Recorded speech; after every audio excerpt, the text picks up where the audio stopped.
Gente, vamos mudar de assunto. Esse assunto é bem importante. A gente ficaria uns 3 dias aqui também. Aqui dá pra falar horrores. Ainda mais 2 mulheres aqui, ó. Vamos falar de futebol. Você é corintiana, né? Depende do dia. Ontem você foi o quê? Eu nasci corintiana, eu continuo corintiana, mas agora eu tô uma corintiana não praticante. Eu tô muito brava com o Corinthians. Eu só assisto os jogos do futebol feminino. Eu vou ao estádio. Que vão muito bem, aliás, né? Não sei se ainda estão, né? Além de muito bem, de ter um time ótimo, de dar o que o pessoal do futebol gosta, que chama resultado, o astral no estádio, Marcela, leva sua filha. Eu nunca vamos fui. Combinar um dia. Vamos, tô falando sério. Sim. É muito legal. Tem muita mulher, tem muita criança, tem muito adolescente, tem pouco palavrão, tem pouco xingamento. Dá pra xingar a juíza? Dá. Mas é outro rolê, sabe? Sim. Não tem aquele clima. Você já foi ao estádio futebol masculino? Já, né? já. No Itaquerão. Itaquerão não posso falar isso. Não pode. Arena Corinthians. Neoquímica. Mas se quiser chamar de Itaquerão, todo mundo sabe do que a gente tá falando, né? Então, não, é que enfim, o Rafa, meu marido não gosta, ele é corintiano. Eles ficam bravos. Mas é um clima hostil. Sim. É um clima tenso. Não, e pra mulher que vai, você se sente, só os olhares, quando você é mulher, você chega ali, você já se sente ameaçada. É uma coisa... É como se aquele lugar não fosse pra você. Exatamente. Não é? Isso, As pessoas te olham com o que você tá fazendo aqui. E eu só queria lembrar que a torcida do Corinthians, a maioria é mulher. Mas enfim, tudo isso pra... Meu celular caiu. Tudo isso pra dizer que eu sou uma corintiana meio praticante agora. Eu pratico só o feminino. Obrigada, professor. Professor, você... Eu torço pro Clube Atlético Mineiro. Tá pior que eu. Eu fico até embargado aqui de emoção, porque o meu time, assim, ele teve um ano, 2021, que foi um ano maravilhoso, e depois degringola, a coisa não vai bem.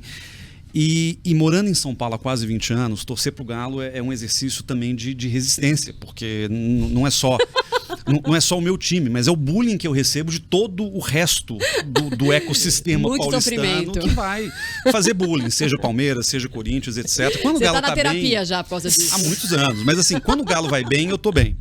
Quando o Galo vai mal, eu falo que eu não quero saber de futebol. Sei. Às vezes eu fico revoltado, chego pros alunos e falo, gente, olha, tem tantos problemas no Brasil, né? Tem tanta coisa horrorosa acontecendo, por que vocês estão falando de futebol? Né?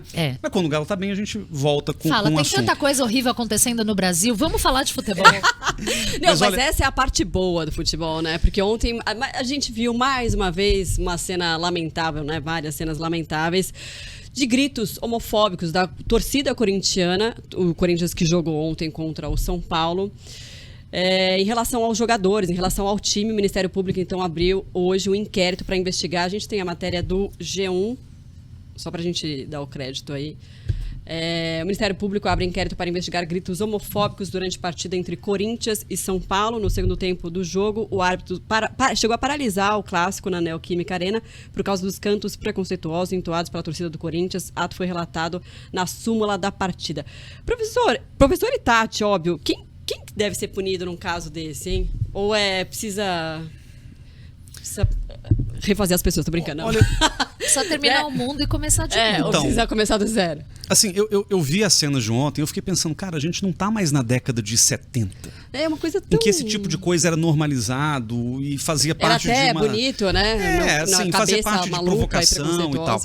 E é engraçado como que a intolerância ao racismo no futebol, ela se consolidou e hoje você tem políticas muito claras. Aqui no Brasil, o Brasil é um país particularmente intolerante ao racismo no futebol.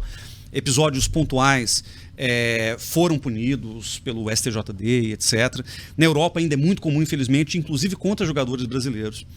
E é curioso como que a homofobia não foi, não seguiu o mesmo caminho, ao menos no mesmo passo das coisas. Por quê?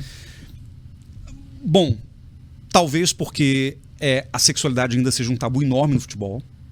Né? A questão sexual é um problema que não foi resolvido. Assim, você tem jogadores que depois abrem que são homossexuais, isso, né, depois que terminar a carreira, etc. Mas assim, o jogador que se assume homossexual durante a sua carreira futebolística, ele perde, ele tem problemas até estruturais, então acho que tem um pouco disso.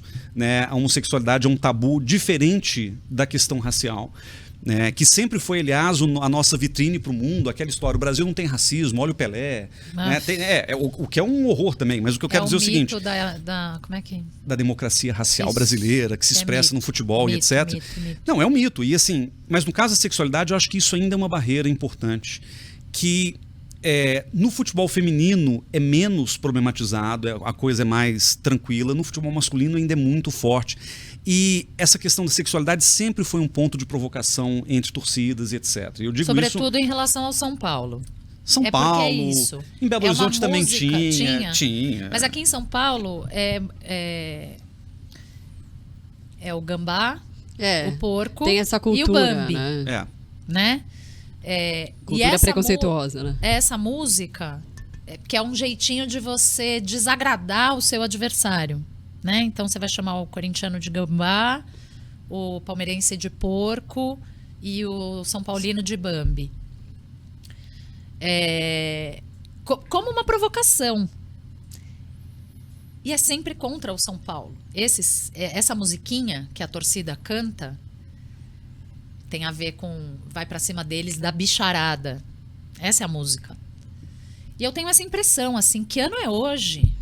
Nossa, isso é tão ultrapassado, isso demais. É tão bobo. Chega a ser infantil até. Isso é tão jeito idiota de você provocar o adversário já é idiota, eu acho. Mas, enfim, faz parte do futebol. Não, e antes fosse só infantil, o problema é que você dá margem a uma violência, né? Não, nesse aspecto. E aí você tem uma cultura que é profundamente machista, masculina, toxicamente masculina, que não abre espaço para nada. Não abre espaço para mulheres. Exato. Não abre espaço para homens homossexuais. Não abre espaço. É o feudo deles. E eu acho, honestamente, que a torcida nem alcança no que a gente está falando. É homofobia. Mas o que tem? É só provocar o adversário. É brincadeira. E tal. Mas, Tati, eu me lembro, deve ter uns 10 anos, eu já não morava em BH, mas a provocação habitual dos atleticanos com relação aos cruzeirenses era chamá-los de Marias. Que é mais ou menos a mesma coisa. É mais ou menos a mesma coisa. E, se não me falha a memória, houve um trabalho da diretoria do Atlético junto à torcida. Que é o que tem que fazer. Para conscientizar e falar, olha, essa provocação não vale mais, isso aqui não é legal. E aí teve um movimento das torcidas para conscientizar a questão da homofobia e tal. Então, voltando à pergunta da Marcela, quem deve ser punido? É difícil penalizar um clube pelo ato da torcida, a não sei que seja uma coisa reiterada, eu acho que tem uma questão aí que é complexa mesmo sobre responsabilização. Que é o caso, por exemplo.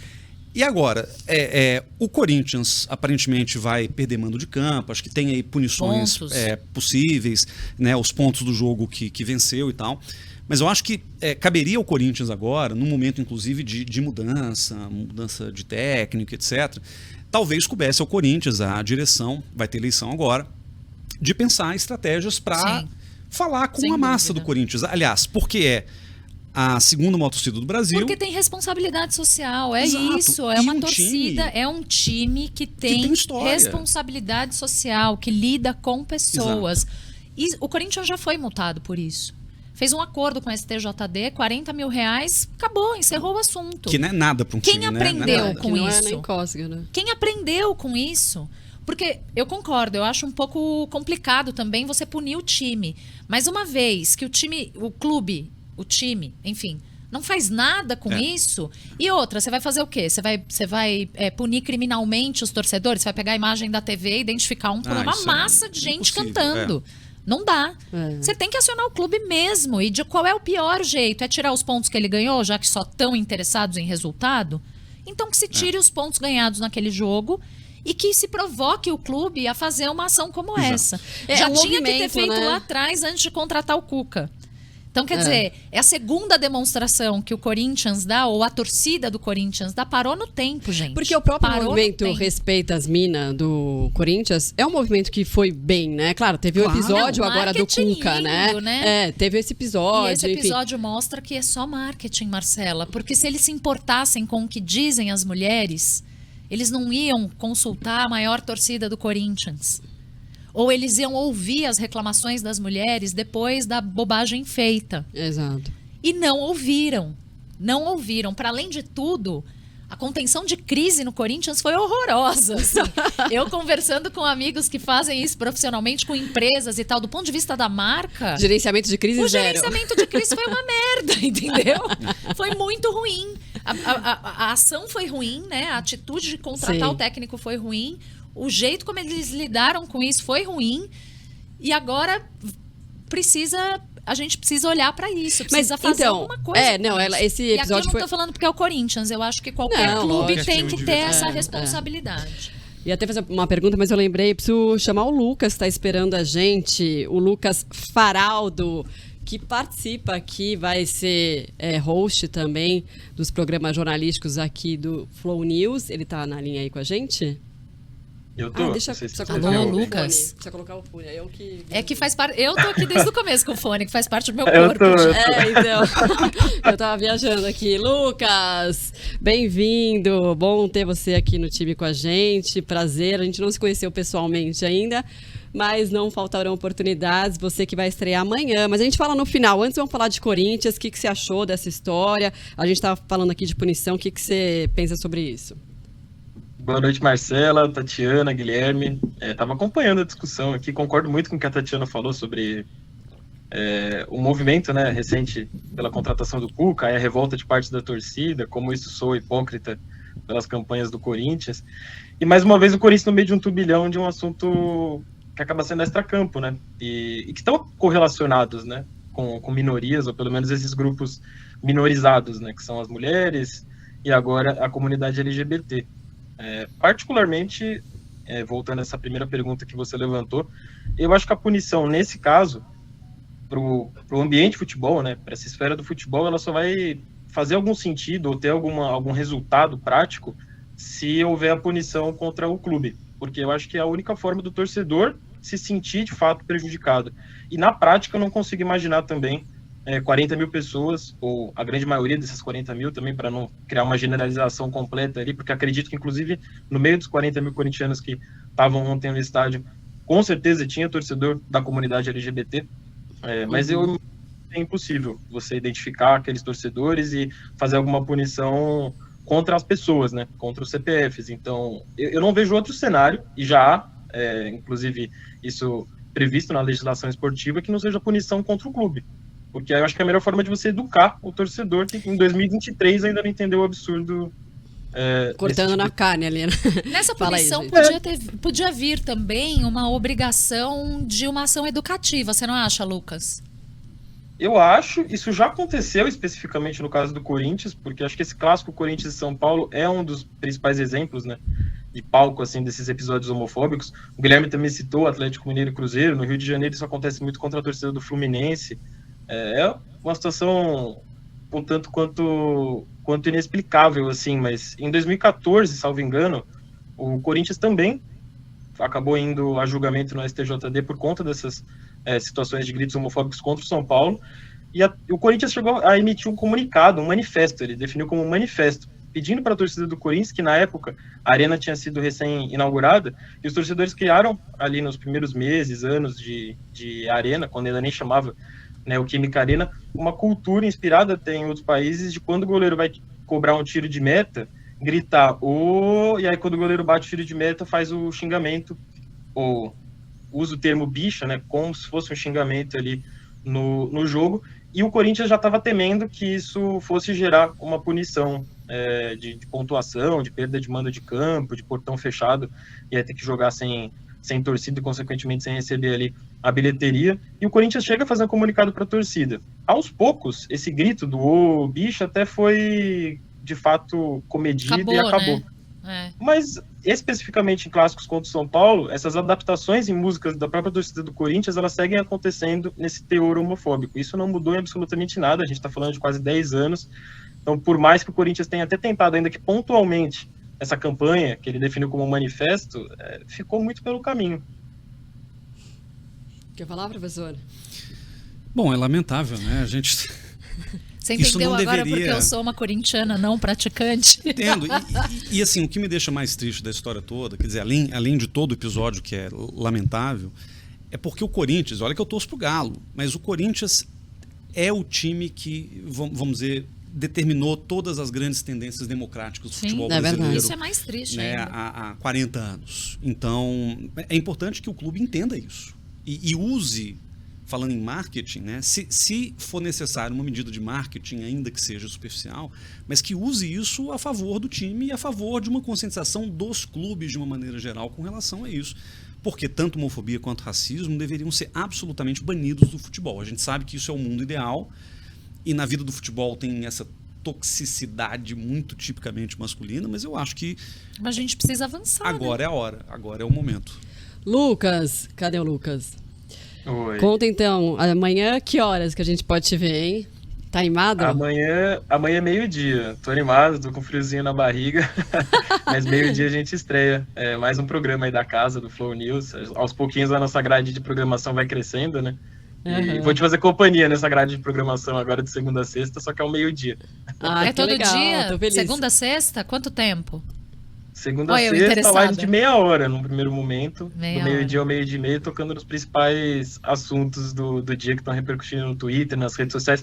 Imagino que esse assunto do Corinthians, até em função da possibilidade de punição, vai seguir repercutindo, né? Pelo que eu tenho acompanhado nas redes sociais ao longo do dia de hoje, é um dos principais assuntos, até fora da esfera esportiva, da esfera futebolística. E aí, só aproveitando esse comentário do Guilherme sobre a história do Corinthians, né, sempre atrelada à democracia, de novo, volta até no que a Tatiana estava falando quando eu entrei na live. Soa tudo muito hipócrita a nível de gestão do clube. O próprio presidente do Corinthians, acho que não foi nem nos primeiros meses como presidente, foi na última gestão do Corinthians, no último triênio, em que não era ele o presidente, mas ele trabalhava como diretor de futebol, ao apresentar um jogador. E aí a gente percebe como nesses detalhes o futebol tem uma cultura muito homofóbica mesmo, né? Para além dos gritos da torcida, mas em todas as esferas possíveis, envolvendo jogadores, dirigentes. O jogador foi apresentado, era um jogador estrangeiro, colombiano, ainda está no Corinthians. E aí, alheio à cultura do número 24 aqui no Brasil, que pelo jogo do bicho está associado ao animal viado, e no futebol há uma cultura ridícula de jogadores brasileiros não usarem a camisa 24. Então é muito comum nos clubes você ter... Os clubes têm mais do que 24 jogadores, geralmente um elenco tem 30, quase 30, um pouco mais de 30 jogadores. É tão ridículo. E o número 24 quase sempre está vago. E aí esse jogador gringo foi apresentado com a camisa 24, que ele usava no time dele da Colômbia, e o próprio diretor de futebol do Corinthians, que viria a ser o presidente, hoje o Duílio Monteiro Alves, fez uma piada ali entre os jornalistas, na sala de apresentação, na sala de imprensa, durante a apresentação do jogador, de que, opa, vai vestir a camisa 24 aqui no Corinthians. Que coisa idiota. E é um cara que era diretor de futebol. Curiosamente, é filho do Adilson Monteiro Alves, que foi um dos grandes precursores ali da democracia corintiana, dos criadores da democracia corintiana. Então você percebe como o buraco é muito embaixo, assim, sabe? Nesse tópico da homofobia no futebol. Você lembra quando a torcida do São Paulo gritava o nome de todos os jogadores, menos o nome do Richarlison? O Richarlison é um outro caso Gente, me explica surreal. Isso. É um outro caso surreal. A Verdade. torcida do Palmeiras... também faz quase 10 anos, faz pouco mais de 10 anos, e salvo engano foi em 2012. Houve uma... Aliás, Guilherme, o Richarlison estava no Atlético Mineiro nessa época, não sei se você vai lembrar. Houve uma especulação de que ele poderia se transferir para o Palmeiras.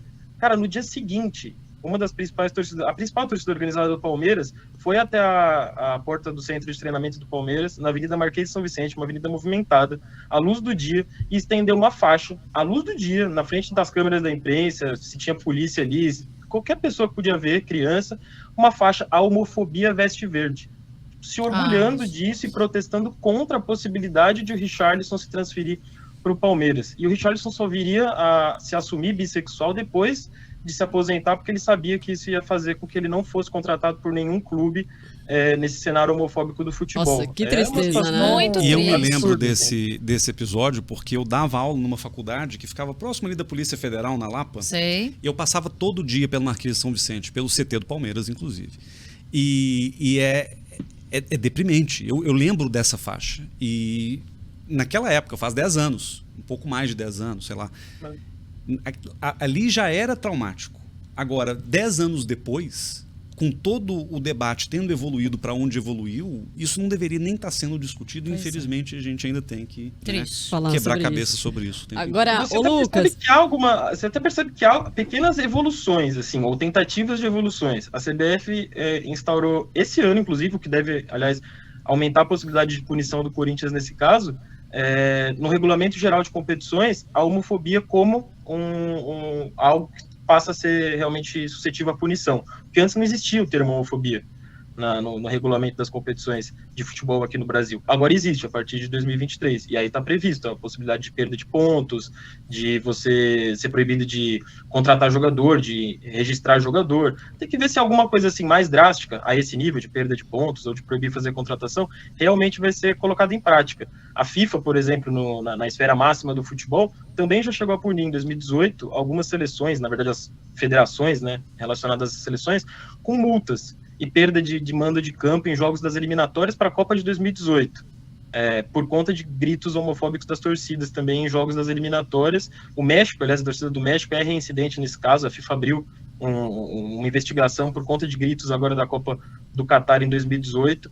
Essa investigação mais recente acho que até não deu em nada, mas a própria FIFA, que aparentemente com essa nova gestão agora do Infantino como presidente, até tenta dar esses passos mais progressistas. A própria FIFA também, ela proíbe que torcedores e jogadores se manifestem nessas últimas Copas que aconteceram na Rússia e no Catar, que são países com governos abertamente homofóbicos, e se manifestarem contra a homofobia desses lugares. Então, os jogadores foram proibidos, por exemplo, de usar faixas com as cores do arco-íris.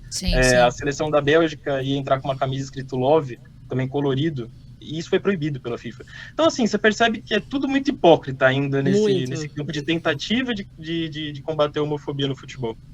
Agora, Lucas, então convite feito, então, de terça a sexta, ao vivo, meio-dia, falar dos assuntos que estão repercutindo nas redes sociais, e tem um desafio aí, porque você tem que passear por vários assuntos em pouco tempo, né? Porque, enfim, isso. Tem... É uma loucura.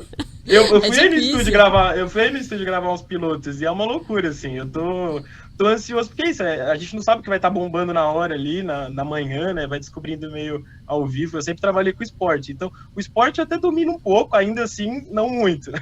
E noticiário geral, e principalmente a parte de entretenimento, para mim vai ser uma aventura, assim, eu vou descobrindo junto com o pessoal que está assistindo, até convido bastante o chat a participar, que eu vou fazendo o programa junto com a galera. É verdade. Boa sorte amanhã, sucesso, que a gente cresça muito aí nessa vertical nova do Flow News. Valeu, Lucas, até. Obrigadão, Marcela. Beijo a todos.